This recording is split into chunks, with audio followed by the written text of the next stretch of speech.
माँ तेरे पसीने की हर बूंद मोती सा चमकाऊंगा। तू सपने बड़े देख पूरा करके तेरा सिर तेरी सिरनी दिखलाएंगे। A very warmest welcome to Amit Unyal Knowledge World YouTube channel.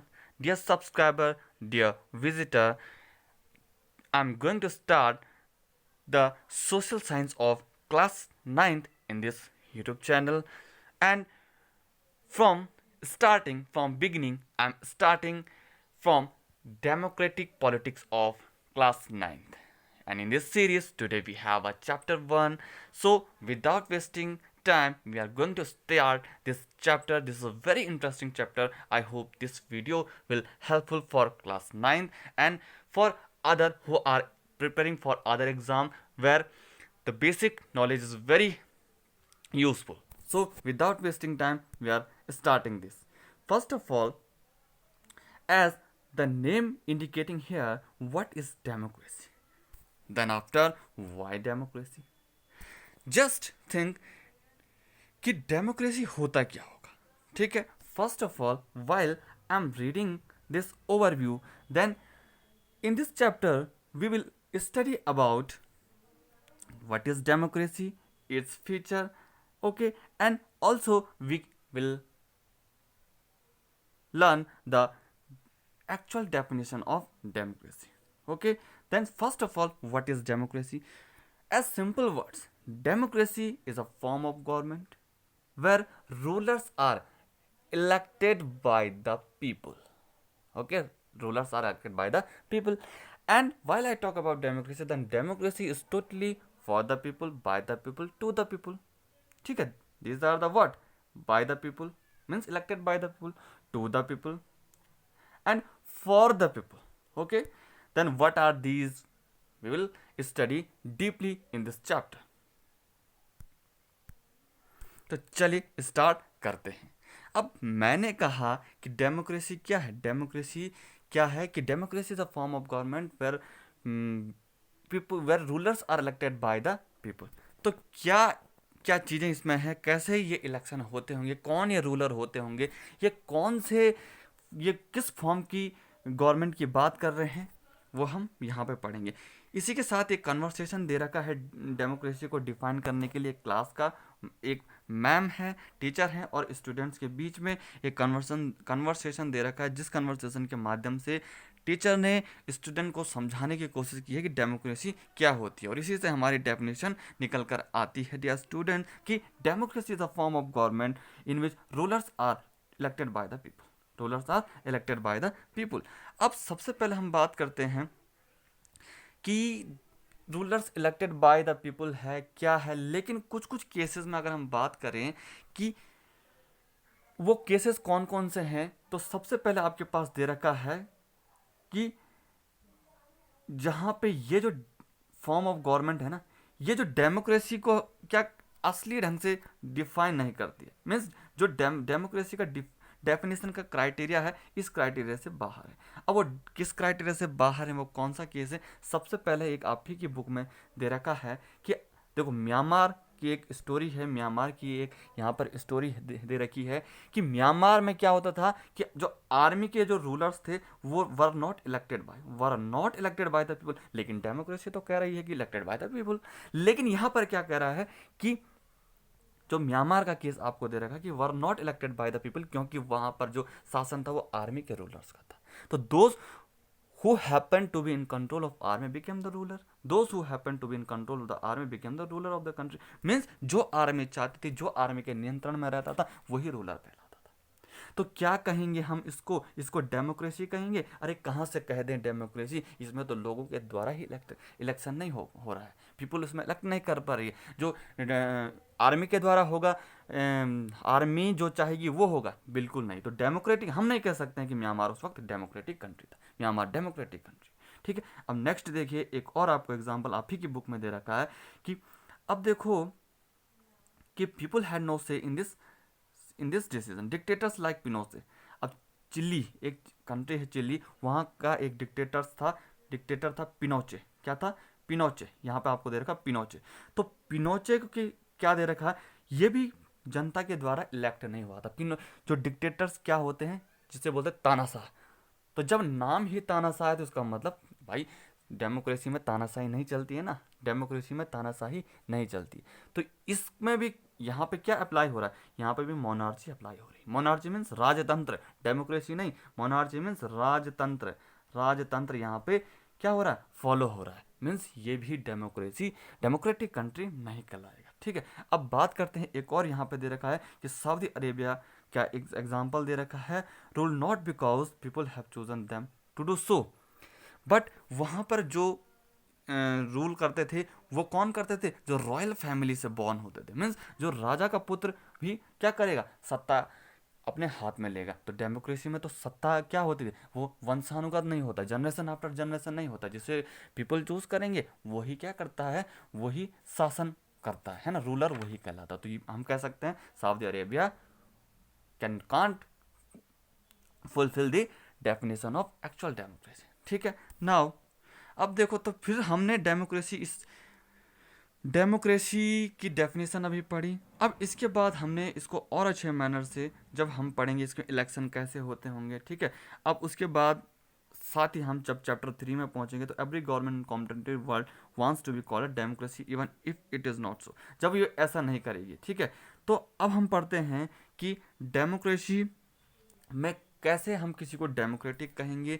ठीक है, तो वो कब हम किसी को डेमोक्रेटिक कहेंगे, जब वो डेमोक्रेसी के फीचर्स को क्या करेगा, अप्लाई कर पाएगा, जो फुलफिल कर पाएगा कि हाँ इस क्राइटेरिया को फुलफिल जो करेगा वही क्या कहेगा, हमारा डेमोक्रेटिक कंट्री कहलाएगा। तो क्या वो फीचर्स होते होंगे कि हम कह सकें कि ये कंट्री डेमोक्रेटिक है ना। तो चलिए नेक्स्ट पेज पे हम जाते हैं और चलिए स्टार्ट करते हैं। अब देखिए फीचर्स ऑफ डेमोक्रेसी आ चुका है, हमने तो डेफिनेशन तो बड़े सुंदर अक्षरों में हमने पढ़ ली कि democracy is a form of government in which rulers are elected by people, rulers हो रहे हैं पीपल के द्वारा इलेक्ट। लेकिन भैया सवाल तो ये है ना, क्लास 9th के दिमाग में सवाल ये है कि ये रूलर्स कौन है, ये रूलर्स कौन है, और यदि ये रूलर्स हैं तो अब ये बताओ कि which official must be elected for any government to call the democracy, और which decision may be taken by non elected officer in democracy. अब देखो उसके बाद what kind of election constitute a democratic election, अब किस प्रकार से वो इलेक्शन होंगे, रूलर कौन है, फिर इलेक्शन किस प्रकार से होंगे, कौन कौन से इलेक्शन है वो। ठीक है, जैसे कि आपको पता हर 5 ईयर्स में हमारे क्या होते हैं, इलेक्शन होते हैं, डेमोक्रेसी में होते हैं कि नहीं होते, हमारी कंट्री में भी होते हैं, है ना। और हर पोस्ट के क्या होते हैं, अलग अलग टाइप से इलेक्शन होते हैं कि नहीं होते।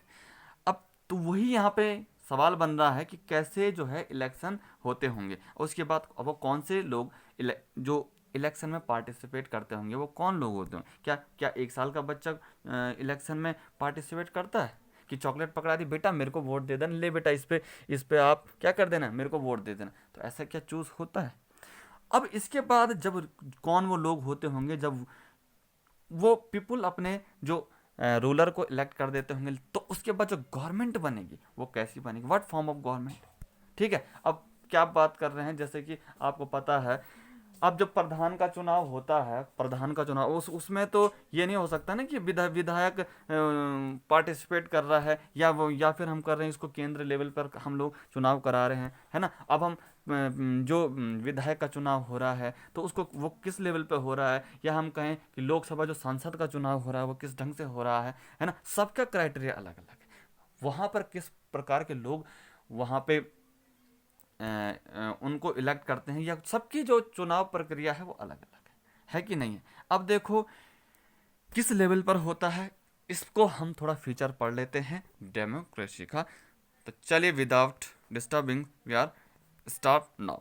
सबसे पहले यहाँ पे देख लीजिए, अब एक यहाँ पे एग्जाम्पल बहुत दे रखे हैं, देखिए यहाँ पे कि major decision by the elected leaders. अब डिसीजन कैसे लेगा, जो चलिए भैया हमारा नेता कैसा हो, हमारा नेता कैसा हो, तो हमारा जो नेता है वो बन चुका है। अब देखो एक एग्जाम्पल यहाँ पे दे रखा है पाकिस्तान का, कहाँ का, पाकिस्तान का यहाँ पर दे रखा है एक एग्जाम्पल।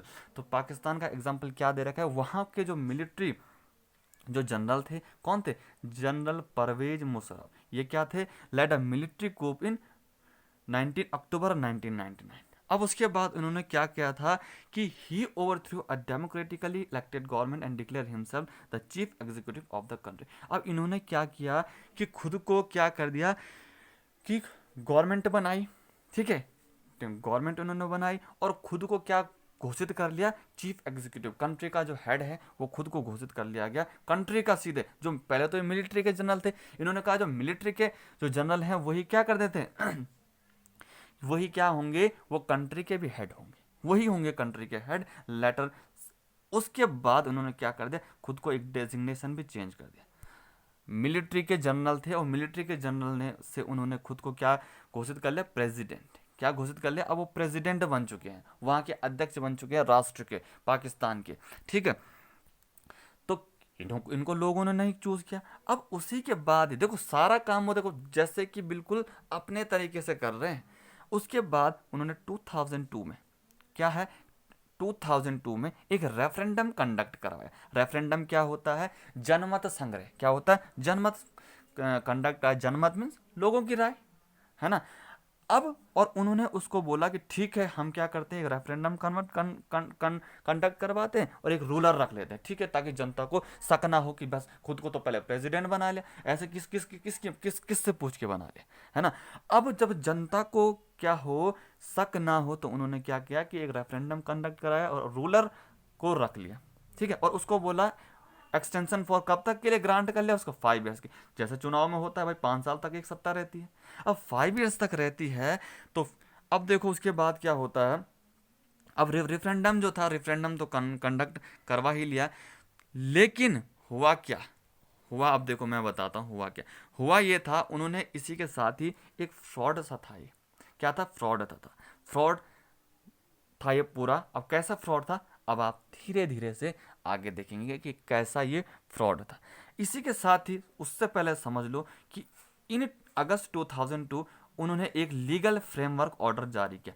जब रेफरेंडम कंडक्ट करवाने के बाद उन्होंने, किसने, general Parvez Musharraf, army rulers, वहां पर अभी आर्मी शासन ने क्या कर लिया कि लीगल फ्रेमवर्क ऑर्डर कर लिया जब रेफरेंडम के बाद, और उसमें ये संशोधित किया गया, क्या संशोधन हुआ, अमेंडमेंट मतलब होता है संशोधन करना, ठीक है। तो amended the constitution of Pakistan. और इसमें पाकिस्तान की जो संविधान है, जो पाकिस्तान का कॉन्स्टिट्यूशन है, वहां पे क्या एक अमेंडमेंट जारी किया गया। और इस जो अकॉर्डिंग टू दिस ऑर्डर अब क्या कर सकता है कि जो president can dismiss the national and provincial assembly. अरे वाह, अरे गजब ढा दिया इसने तो, खुद को प्रेसिडेंट तो बना ही रखा है और फिर संशोधन करके ये बोल रहा है कि जो हमने रूलर बनाया है, जो रेफरेंडम कंडक्ट करवा के बनाया था, अब वो क्या कर सकता है, जो प्रेसिडेंट है वो प्रांतीय हो या फिर हमको राष्ट्र सभा, जो संघ हो या प्रांत, जो असेंबलीज होती हैं, उनको क्या कर सकता है, उनको वो डिसमिस कर सकता है, वहां पे जो शासन कर रहा है उनको हटा सकता है।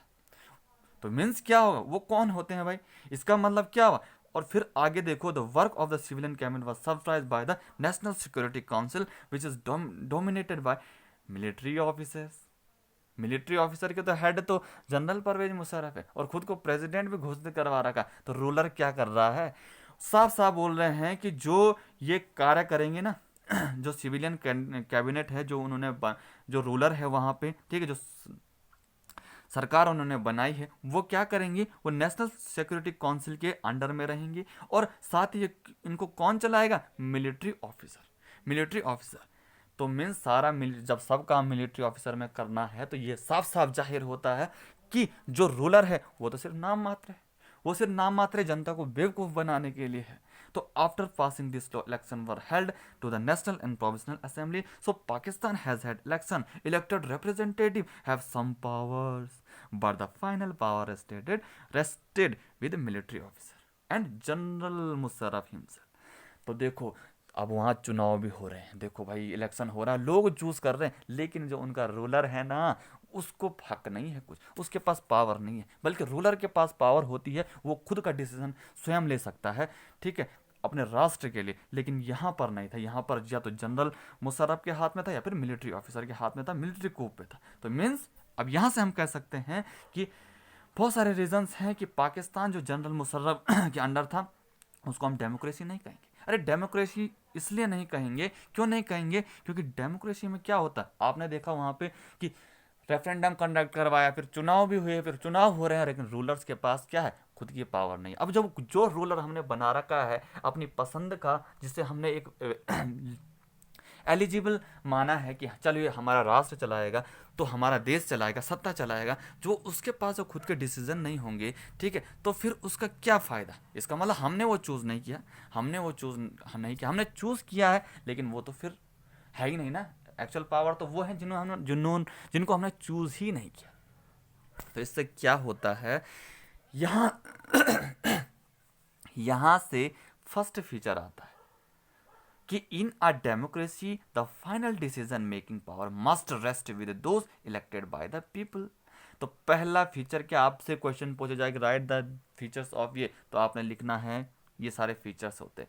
एग्जाम्पल हमने समझा और वहाँ से ये फीचर्स निकल कर आया कि जो डेमोक्रेसी में क्या होता है कि फाइनल डिसीजन जो मेकिंग पावर है वो किसके पास होती है, rest with those elected by the people. जो लोगों ने, जो जनता ने जिसको चुना है, पावर उसके हाथ में होगी।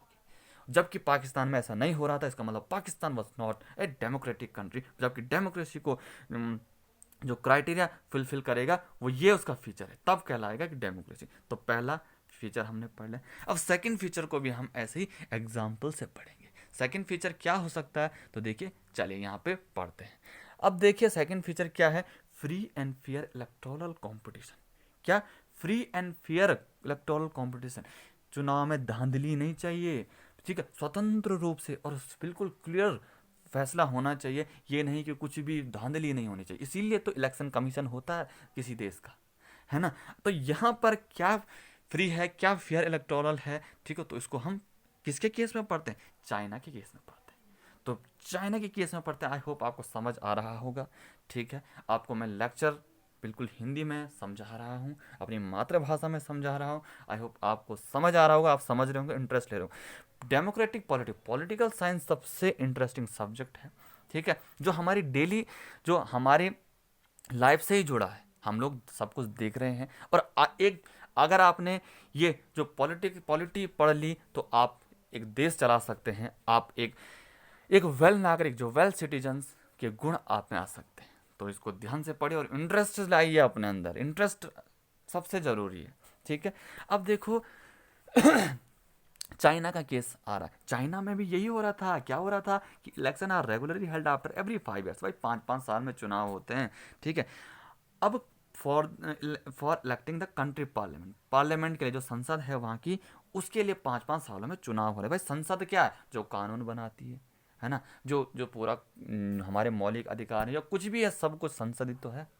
तो वहाँ के संसद का नाम था क्वांगो, रैमनिम और डैबिया तो दाहुई। तो ये चाइनीज़ नेम है। जबकि वहाँ पर अगर हम बोलें उसकी कांग्रेस का नाम, जो पार्लियामेंट है वहाँ की पार्लियामेंट का नाम है नेशनल पीपल्स कांग्रेस। कहाँ की, चाइना की। तो ये मोस्ट इंपॉर्टेंट क्वेश्चन भी बन जाता है कि the parliament of China is called national people Congress. National people Congress कभी नहीं भूलना है, ठीक है। अब नेशनल पीपल कांग्रेस ने क्या किया, उनको पावर थी किसको अपॉइंट करने की, प्रेसिडेंट को। किसको अपॉइंट करने की, प्रेसिडेंट को। अब इट हैज़ नियरली 3000 मेंबर। क्या, कितने लोगों की संसदीय थी, कितने मेंबर्स थे वहाँ पे, 3000 मेंबर्स थे, इलेक्टेड ओवर फ्रॉम चाइना, ठीक है। चाइना के विभिन्न विभिन्न पार्ट से वहाँ पर चूज होके आते थे।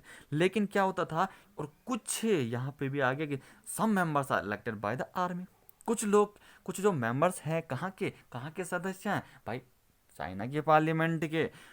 वो किसके द्वारा, कुछ किसके द्वारा इलेक्टेड किए जाते थे, वो आर्मी के द्वारा इलेक्टेड किए जाते थे। इसी के साथ ही बिफोर कॉन्टेस्टिंग इलेक्शन, चुनाव में प्रतिभा करने से पहले कैंडिडेट को क्या अप्रूवल लेना पड़ता था, चाइनीज कम्युनिस्ट पार्टी से। भैया आप पार्टी से कौन अप्रूवल लेता है, कौन, जब संसद बनी हुई है तो पार्टी, एक स्पेशल पार्टी के लिए कौन, इस स्पेसिफिक पार्टी से क्यों भला कोई अप्रूवल लेगा, है ना। भाई जो भारत का जो, अगर हम भारत की बात माने, किसी डेमोक्रेटिक कंट्री की बात अगर उसको हम संज्ञान में लें, तो अगर कोई भी भारत का नागरिक जिस जिस जिस जिस पद के लिए भी उठ रहा है, इलेक्शन लड़ रहा है, वो उसमें यदि वो क्वालिटीज़ हैं, उस क्वालिटीज़ को फुलफिल करता, तो he can contest for the election.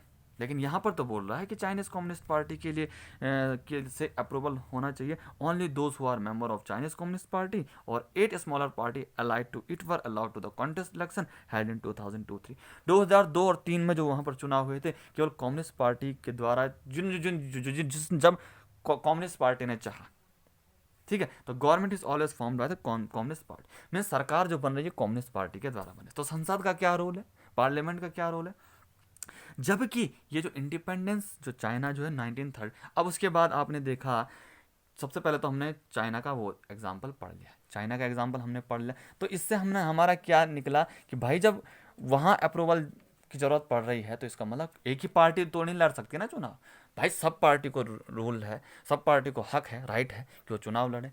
तो इसका मतलब चाइना को भी हम किस में नहीं लिख सकते हैं, डेमोक्रेटिक जो कंट्री है, ये भी उसका क्या कर रही है, ये भी डेमोक्रेटिक जो उसका फीचर है नहीं फुलफिल कर रही है, तो ये भी नहीं है। अब दूसरा एग्जांपल दे रखा है मैक्सिको का, जो कि स्वतंत्र कब हो गया था 1930 में मैक्सिको स्वतंत्र हो गया था। इसने भी 6 ईयर, अब आपको पूछा जाए कि मैक्सिको में कितने टाइम के लिए इलेक्शन हो रहे थे, तो 6 ईयर्स, कितने ईयर्स, 6 ईयर्स के लिए टू इलेक्ट इस प्रेसिडेंट, जो राष्ट्र अध्यक्ष होता है, प्रधान जो राष्ट्रपति, जो राष्ट्र का पति होता है, राष्ट्र का जो हेड होता है, प्रेसिडेंट को इलेक्ट करने के लिए। अब the country has never been under a military और डिक्टेटरशिप, जो ये तो बड़ी गजब ढा गया भाई, ये तो कतई बिल्कुल गजब की बात कह दी कि वहाँ पर कभी भी किसी के अंडर ना मिलिट्री है और ना डिक्टेटर्स है। आहा, बिल्कुल बढ़िया हो गया ये तो, कि ना क्या है, ना ना वहाँ पर इसका झंझट ना उसका झंझट। लेकिन बट अंटिल 2000 तक every election by one by, ना भैया डिक्टेटरशिप है, ना मोनार्ची है, ना कोई आर्मी रूलर है, तो फिर क्या हो रहा है कि एक ही पार्टी जीत रही है, एक ही पार्टी जीत रही है। कौन कौन, PRI, कौन, PRI, institutional revolutionary party, institutional revolutionary party ही जीत रही। Opposition party did not contest election, मिलता जुलता है चाइना और इसका पार्ट। यहाँ पे अपोजिशन, भाई हमारे अपोजिशन में कोई खड़ा नहीं होगा, हम प्रतिभाग नहीं करेंगे, तो फिर इसको डेमोक्रेसी में थोड़ी गिना जाएगा ये। But never manage to win, भैया जब सामने कोई खड़ा ही नहीं होगा तो दूसरा तो कोई जीत ही नहीं पाएगा ना, क्योंकि उठा ही नहीं तो जीतेगा कहाँ से। उसके बाद देखो ये उनकी क्या हो सकती थी, ये उनकी क्या क्या थी, ये एक चाल थी, बहुत डर्टी ट्रिक्स, ऐसी ट्रिक्स से अगर हम गंदे क्या तरीकों से चुनाव जीत रहे हैं, या फिर हम कहें, ठीक है, तो फिर हम नहीं कह सकते ना कि वो डेमोक्रेसी को फुलफिल करता है। अब all those who were employed in the government offices had to attend इस party meeting, teachers of government school use to force parents to vote for the peer. देखो ये लोग क्या करते थे कि जैसे सरकारी जो कर्मचारी हैं, तब चाहे वो सरकारी टीचर हो या कोई भी ऑफिस वाले हो, तो वो क्या करते हैं, जिनसे भी मिलते हैं, जैसे जैसे चलो टीचर की बात करें, तो पेरेंट्स से बोलते थे कि नहीं PRI को वोट देना, PRI को वोट देना। तो अरे टीचर हम पढ़ा रहे हैं, कोई भी टीचर है वो पढ़ा रहा है, तो उसको ये थोड़ी बोलेगा वो कि तो वो, अरे वो प्रसार के लिए नहीं जा रहा, लेकिन सरकारी जो कर्मचारी उसे करना पड़ता था, और सिर्फ और सिर्फ एक पार्टी का प्रचार करना पड़ता था, PRI का। तो ये गलत तरीका है, ये गलत तरीका है, ठीक है। अब media largely ignore the activity of opposition political leader, sometime polling booths were shifted from one place to another in last minute which made it difficult to people to cast their votes. तो देखो अगर दूसरा उठ भी गया तो सर्व का कई बार क्या हो जाता था कि दूसरा कोई वोट ही ना दे, उसको इधर उधर कर दिया जाता था पोलिंग बूथ को, ठीक है। अब उसके उसके साथ ही और क्या क्या गंदी गंदी ट्रिक्स अपनाती थी, कौन सी पार्टी अपना रही है, PRI, ठीक है, इंस्टीट्यूशनल रिवोल्यूशनरी पार्टी, ठीक है, वो अपना रही है। अब PRI spend a large some of money in the campaign for the candidate, for its candidate, ठीक है, अपने अपने जो उनके जो कार्यकर्ता होते थे उनके लिए कई बार पैसा देना या जो भी चीज़ें, वो डर्टी ट्रिक्स का वो यूज़ करते थे। तो क्या ये इसमें क्या जनता के द्वारा अपनी पसंद से किसी को इलेक्ट किया जा रहा है? बिल्कुल नहीं किया जा रहा है। कहाँ किया जा रहा है? चाइना में क्या हो रहा था, चाइना में चुनाव हो रहे थे तो किससे हेल्प मांगी जा रही थी, किससे पहले अप्रूवल के, कम्युनिस्ट पार्टी से अप्रूव की ज़रूरत होती थी। तो क्या अप्रूवल की ज़रूरत होनी चाहिए? बिल्कुल नहीं होनी चाहिए। मैक्सिको के इलेक्शन उसमें देखा हमने, मैक्सिको कि उसमें कि लोगों के पास कोई चॉइस ही नहीं है, कोई चॉइस ही नहीं है। जो PRI ने क्या कर रखा वहाँ पे डर्टी ट्रिक से, क्या है वहाँ पे फेयर इलेक्शन हो ही नहीं रहा। वो फेयर इलेक्शन में नहीं आएगा ना, वो फ्री इलेक्शन में नहीं आएगा। फ्री इलेक्शन में कहाँ से आएगा कि ज़बरदस्ती क्या कर रहे हैं, टीचर बोल रहा है या गवर्नमेंट एम्प्लॉय बोल रहे हैं कि नहीं इसको वोट दो, इस PRI को वोट दो, केवल PRI, तो वो हम नहीं कह सकते हैं कि ये क्या है, ये एक जो डेमोक्रेटिक कंट्री है। तो हम यहाँ से एक और निष्कर्ष निकलता है कि अगर डेमोक्रेसी हम कहेंगे, डेमोक्रेटिक कंट्री कहेंगे, तो उसका जो सेकंड फीचर जो निकल कर आएगा वो क्या आएगा कि a democracy must be based on free and fair election. ठीक है, फ्री एंड फेयर इलेक्शन, तब वो डेमोक्रेसी कहलाएगी, तब वो डेमोक्रेटिक कंट्री कहलाएगी, जब उसमें फ्री और फेयर इलेक्शन हो, where those currently in power have a fair chance of losing. जहां पर ये नहीं कि जीत जीत हो रही है, किसी की हार भी होगी। जब दो लोग आपस में जब कॉन्टेस्ट करेंगे तो एक की हार होगी, एक की जीत होगी, और वहां पर फ्रीली इलेक्शन होगा, तो उसको हम कहेंगे क्या कि वो डेमोक्रेसी है, तब डेमोक्रेसी कहेंगे। ठीक है, अब इसके बारे में हम लोग कब पढ़ेंगे, वो चैप्टर 3 में और डीपली पढ़ेंगे। तो सेकंड फीचर भी हमारा हो गया। अब थर्ड फीचर, 1 पर्सन 1 वोट और 1 वैल्यू। देखो, एक व्यक्ति की एक ही वोट और एक ही वैल्यू, मीन्स ये नहीं कि अब हम किसी की पावर या किसी जेंडर के बेस पे या हम कास्ट के बेस पे किसी की वोट को हम लोग क्या कर सकते हैं, अलग अलग वैल्यू नहीं दे सकते। ये नहीं कि मेरी वोट 6 लोगों के बराबर है, उसकी वोट नहीं है, या फिर मुझे अधिकार है या किसी फीमेल को अधिकार नहीं है, है ना। तो ये हम नहीं कह सकते। अगर ऐसा है तो वो भी डेमोक्रेसी नहीं कहलाएगी। ठीक है, तो क्या है नेक्स्ट हम देखते हैं क्या है 1 पर्सन 1 वोट में। आपको पता है कि ईच जो सिटीजन्स है वहाँ पर सभी को वोट देने का अधिकार है, एडल्ट सिटीजन्स को, है ना। लेकिन अब फिर से पर लग रहे हैं यहाँ पर तो पर ही पर लग रहे हैं। अनटिल 2015 तक जो सऊदी अरेबिया है ना, सऊदी अरेबिया है मेरे शेरनियों, वहाँ पर क्या हो गया था कि जो वुमेन है, वहाँ की जो औरतें हैं, जो महिलाएं हैं, उनको वोट देने का अधिकार नहीं था। ये वाला ये कौन सी बात हुई भला, ये कौन सी बात हुई कि किसी को वोट देने का अधिकार किसी को नहीं है। एडल्ट सिटीजन है ना, तो उससे जेंडर या कास्ट या फिर हम किसी भी चीज़ से उसको क्या कर सकते हैं, अनटचेबल, या फिर हम क्या कर सकते हैं कि उसको असमानता हम लोग नहीं कर सकते।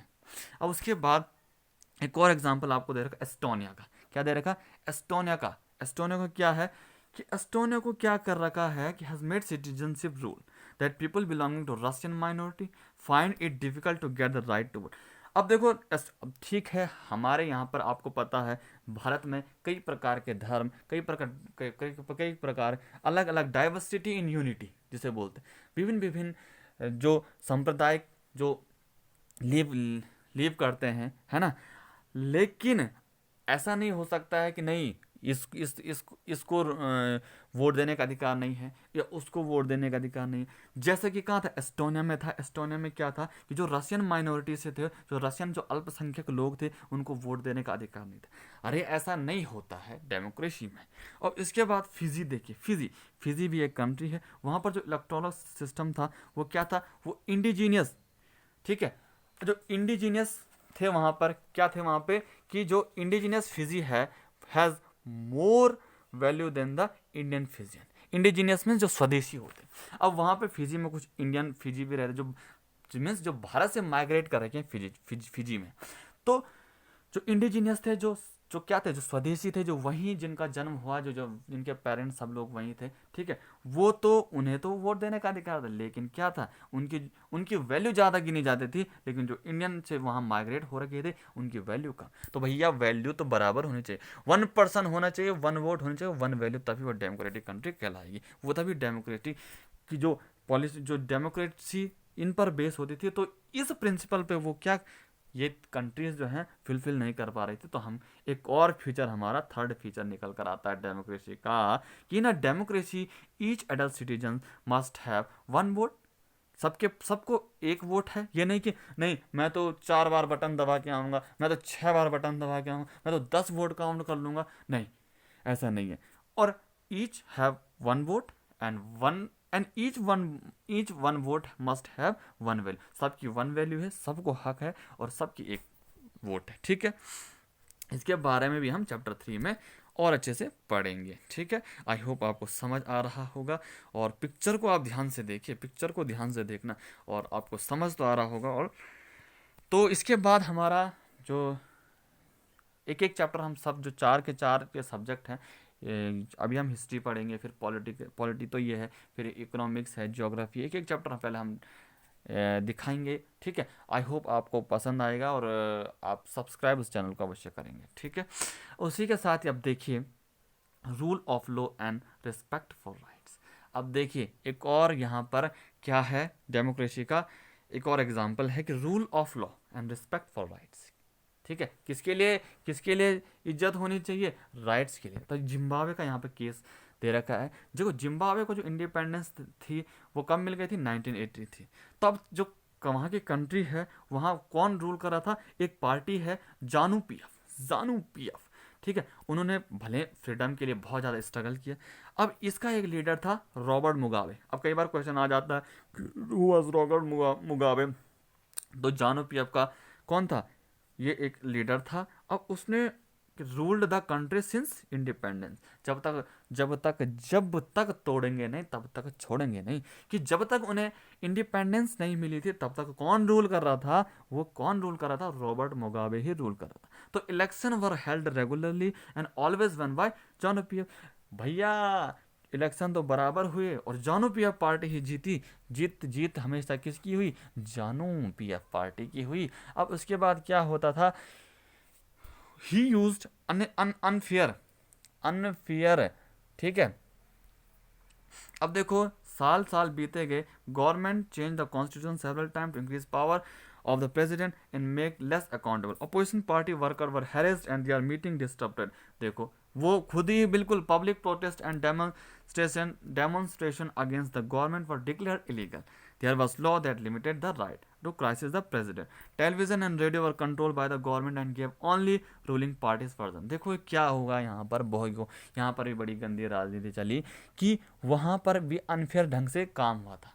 ठीक है, अब कॉन्स्टिट्यूशन जो अमेंडमेंट हो रहा है, मीन संशोधित जो हो रहा है कॉन्स्टिट्यूशन, वो किसके बेस पे हो रहा है? जानू पीएफ पार्टी के। वो चाह रहे वो चाह रहे जो वो चाहेंगे वही होगा। मीन्स वो जो है वो सही होंगे। और जो मीडिया भी है मीडिया से सरकार जिसकी सरकार चल रही है उसी के पक्ष में फैसला सुना दी, उसी कुछ अच्छाइयों को दिखा देती। तो हम क्या कहते हैं कि जुडिशरी जो है, जो न्यायिक जो प्रक्रिया है, वो जो सरकार के द्वारा वहाँ पर इग्नोर की जाती थी। तो क्या सीखा हमने यहाँ से? क्या आप यहाँ पर समझे कि क्या कह सकते हैं हम? यहाँ पर जो जिम्बाब्वे का एग्जाम्पल है, क्या ये डेमोक्रेसी को क्या दिखा रहा है? क्या यहाँ पे डेमोक्रेसी फॉलो हो रही है? क्या कहते हैं आप, यहाँ पे डेमोक्रेसी फॉलो हो रही है? बताइए, किसी को लगता है? कमेंट करिए ज़रा कि यहाँ पर डेमोक्रेसी जो है वो फुलफिल हो रही है कि नहीं हो रही है। बिल्कुल नहीं हो रही है। कहाँ से फॉलो होगी यहाँ पर डेमोक्रेसी? तो इसका मतलब हो गया कि democracy government rules within limits set by constitutional law and citizens rights. ये जो डेमोक्रेसी जो है वो क्या है कि जो रूल्स हैं, जो डेमोक्रेटिक गवर्नमेंट रूल्स हैं, वो कैसे रूल करेगी? वो अपनी हदों में रूल करेगी। ठीक है, उसके भी लिमिट्स बनाए जाए, उसके भी क्राइटेरिया बनाया जाएगा जो कि क्या, जो संवैधानिक जो नियम कानून है उसके अनुसार, ना कि उसके विरुद्ध, और सिटीजन्स राइट्स के लिए। ठीक है, जो जनता के जो आम जनता के जो नागरिक के जो क्या है अधिकार है उनके लिए काम करेगी। अब कुछ समरी यहाँ से जो हमने अभी पढ़ा कि जो है democracy is a form of government in ruler are elected by the people. तो हमने इसमें देखा कई अलग अलग ढंग से हमने एग्जांपल देखा था। और इसी के साथ ही हमने एक और चीज़ें क्या चीज़ें देखी थी कि जो रूलर्स जो हैं वो किसके द्वारा इलेक्ट किए जा रहे हैं? रूलर्स किसके द्वारा इलेक्ट किए जा रहे हैं? रूलर्स पीपल के द्वारा इलेक्ट किए जा रहे हैं। और फाइनली जो हमने फीचर से पढ़ा, जो हमने एग्जाम्पल दिए, एग्जाम्पल हमने जो पढ़े, तो वो उस चीज़ को फुलफिल नहीं कर पा रहे थे। लेकिन जो फीचर्स है वो क्या होने चाहिए कि डिसीजन जो है वो कौन लेगा? वो सिर्फ और सिर्फ जो रूलर्स हैं वो लेंगे। तो हमने काफ़ी सारे उसमें पढ़ा था ऊपर। तो वीडियो ज़्यादा लंबी हो जाती है इसलिए उसको बार बार रिवाइज़ नहीं करेंगे। जिसको रिवाइज़ करना है वो पीछे देख सकता है। ठीक है, थोड़ा फास्ट पढ़ रहे हैं क्योंकि लंबी वीडियो बन जाती है, तो इतना हमने जल्द से जल्द निपटाना भी और समराइज बहुत अच्छे ढंग से करना है। ठीक है, अब वाई डेमोक्रेसी क्यों इंपॉर्टेंट है? तो यही फिर से एक क्वेश्चन, जो आर्गुमेंट है, जो वाद विवाद, जो तर्क वितर्क क्लास में चला, तो वो क्या था? वो क्लास में फिर से बातें हुई। तो हम चलते हैं, हम क्लास की बातें ना सोचकर सीधे मेन पॉइंट पर आते हैं। सबसे पहले आर्गुमेंट अगेंस्ट डेमोक्रेसी। जो डेमोक्रेसी पर तर्क है, मैं आपको सीधे डायरेक्टली नोट्स के माध्यम से आपको बता रहा हूँ। ठीक है, एक एक जो मेन चीज़ें हैं वो मैं आपको बता दे रहा हूँ। ठीक है, तो चलिए सबसे पहले हम पढ़ते हैं arguments of democracy, arguments against democracy. अब क्या है कि सबसे पहले leaders keep changing in democracy, leaders keep changing in democracy, this lead instability. अब ये सबसे पहले इसका क्या बता रहा है, इसका जो है डिसएडवांटेजेस बता रहा है। अच्छा, तर्क वितर्क की बात करें तो उसके अगेंस्ट में बता रहा है, डेमोक्रेसी के अगेंस्ट में मीन्स उसके विरुद्ध बता रहा है। विरुद्ध मीन्स कैसे तर्क दिए जा रहे हैं उसकी, डेमोक्रेसी के विरुद्ध। डेमोक्रेसी के यहाँ पे डिसएडवांटेजेस दिख रहे हैं। तो पहला डिसएडवांटेज क्या है कि लीडर्स चेंज हो रहे हैं। तो इस साल, इस 5 साल तक वो, 5 साल तक वो, तो अलग अलग चेंज होंगे, तो भैया इस जो स्टेबिलिटी है वो नहीं आ पाएगी।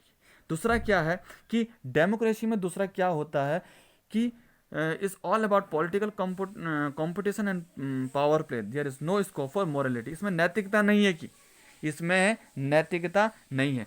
और उसके बाद क्या है कि जो इलेक्टेड लीडर्स हैं do not know the list interest of power.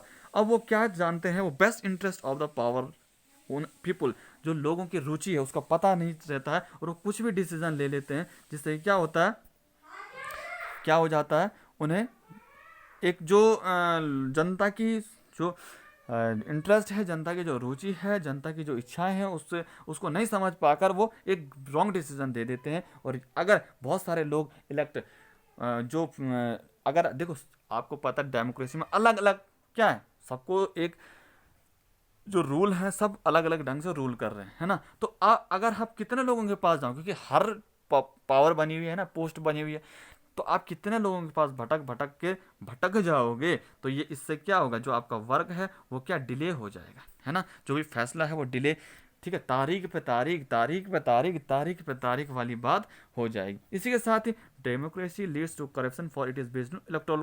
देखो, चुनाव मुझे तो जीतना है, तो जीतने के लिए मैं कुछ भी कर सकता हूँ, ठीक है, मुझे तो सत्ता में आना है। तो ये भी एक यहाँ पर जो है उसका अगेंस्ट डेमोक्रेसी के दे रखा है कि कहीं ना कहीं ये करप्शन तक पहुंच जाता है कई बार, जब इलेक्शन के समय। उसके बाद देखो, ordinary people do not know what is good for them, they should not decide anything. वो क्या कर सकते हैं, जो ऑर्डिनरी पीपल होते हैं वो डिसाइड नहीं कर पाते। तो हम कह सकते हैं यहाँ पर, अगर हम किसी के अगेंस्ट जाए, जब भाई ये खामियां ढूंढेंगे तो सब में खामियां निकलती है ना। तो हम क्या कह सकते हैं कि गवर्नमेंट जो बन रही है डेमोक्रेसी में, वो कैसी होनी चाहिए कि पीपल जहाँ पर जब जो हमने इलेक्शन करवाया और हमने वोट दी, उसके बाद डिसीजन भी हमारे अनुसार हो जाए, हमारे रूलर के अनुसार नहीं। अरे वाह, हमने अपना रूलर बनाया है, हमने क्या अपना रिप्रेजेंटेटिव को चूज किया है, उसको मौका दिया है, और हम बोल रहे हैं कि नहीं, हाँ डिसीजन में हम ही करेंगे, तो फिर भैया ये डेमोक्रेसी हुई कहाँ से, है ना। तो अब उसके बाद आर्गुमेंट्स फॉर डेमोक्रेसी पे जाते हैं। आर्गुमेंट्स फॉर मींस उसके फेवर में आर्गुमेंट दो, उसके फेवर में तर्क दो। फेवर में मींस अब आपने क्या बताना है, उसका एडवांटेजेस ऑफ डेमोक्रेसी बतानी। अब सबसे पहले इसका एडवांटेजेस क्या है, देखो, एक बार चाइना में फेमाइन पड़ गया। कब की बात है, 1958 1961 की बात है। फेमाइन पड़ गया, फेमाइन मतलब होता है भुखमरी वहाँ पर आ गई। और इसी के साथ ही वहाँ पर इंडिया की जो कंडीशन थी उस वक्त बेटर हो गई। कैसे हो गई, क्योंकि इंडिया जो था क्या था, वो डेमोक्रेटिक कंट्री था। यहाँ के इकोनॉमिस्ट भी कहते हैं, जो अर्थशास्त्री हैं वो भी कहते हैं कि ये इसलिए हुआ, इंडिया की कंडीशन उस वक्त इसलिए बेटर हुई क्योंकि देखो, चाइना में आपको पता क्या था, नेशनल जो पीपल कांग्रेस थी, वो कौन सी पार्टी, कम्युनिस्ट पार्टी, वो फिर अपना उनका मोनार्ची चल रहा था। लेकिन इंडिया में डेमोक्रेटिक थी, तो क्या होगा, डेमोक्रेसी ने ही India made the Indian government respond to food scarcity in the way of China's government did no. तो जो फूड की जो कमी थी वो दूर किसके कारण हुई, क्योंकि यहाँ पर जो शासन था वो डेमोक्रेटिक शासन था। तो इसीलिए हम कह सकते हैं कि यहाँ पर कंडीशन इसलिए बेटर थी। तो इसी के साथ ही हम बोल सकते हैं, अगर हम क्या निकालें, अगर हम अच्छाई निकालें कि a democratic government is better government because it is more accountable form of government. क्या कर सकते हैं हम कि डेमोक्रेटिक गवर्नमेंट ही बेटर है, ठीक है। अब उसके बाद हम देखें, नेक्स्ट बात करें, दस democratic improve quality of decision making. इसी के साथ ही डेमोक्रेसी में क्या होता है कि खुद एक जो रूलर है वो क्या कर सकता है, अपना डिसीजन ले सकता है। और democracy provides a method of deal with differences and conflicts, ठीक है।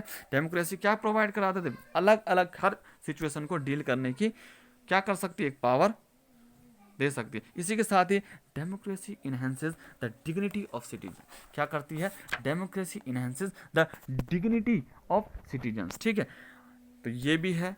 इसी के साथ ही और क्या क्या यहाँ पर है कि democracy is better than other form of government because it allows us correct its own mistake. देखो अब क्या होता है कि यहाँ पर हम ये भी बोल सकते हैं कि डेमोक्रेसी इसलिए भी बेटर है क्योंकि ये क्या कर सकती है, ताकि उसको जो अपनी गलतियाँ उसको सुधारने की कोशिश भी करता है। ये नहीं कि नहीं जो मैंने कह दिया मैं गलत हूँ तो जो मैं कहूँगा मैं चाहे गलत ही हूँ वो सही होगा, नहीं। इसके साथ ब्रॉडर मीनिंग ऑफ डेमोक्रेसी की बात करते हैं और इसकी क्या मीनिंग है। जैसे ही हम बात करें डेमोक्रेसी की कि wide representative democracy is important, और इसी के साथ कि हम लार्ज नंबर ऑफ पीपल इसमें क्या क्या करते हैं, लोगों का, बहुत सारे लोगों का इसमें क्या होता है, योगदान होता है, तो जो डिसीजन होगा वो भी अच्छे ढंग से निकल कर आएगा, है ना। अब इसी के साथ ही और क्या क्या चीज़ें होती है कि डेमोक्रेसी वर्सेस गुड डेमोक्रेसी, इसमें डिसीजन सबसे बढ़िया होता है। और कोई भी यदि हमको लगता है कि कंट्री क्या जो शासन हमारा हो रहा है वो अच्छा नहीं हो रहा है, तो हम उसको अपना जो रूलर है हम उसको चेंज भी कर सकते हैं। तो वही इन चीज़ों में था। ठीक है, तो आई होप आपको मैंने अच्छे से समराइज़ करने की कोशिश की होगी। ठीक है, तो मिलेंगे नेक्स्ट वीडियो में नेक्स्ट सब्जेक्ट के साथ सोशल साइंस का। तब तक के लिए थैंक यू, स्वस्थ रहिए, अपना ख्याल रखिए। Thank you so much. और इसके नोट्स आपको डिस्क्रिप्शन बॉक्स में मिल जाएंगे। Thank you.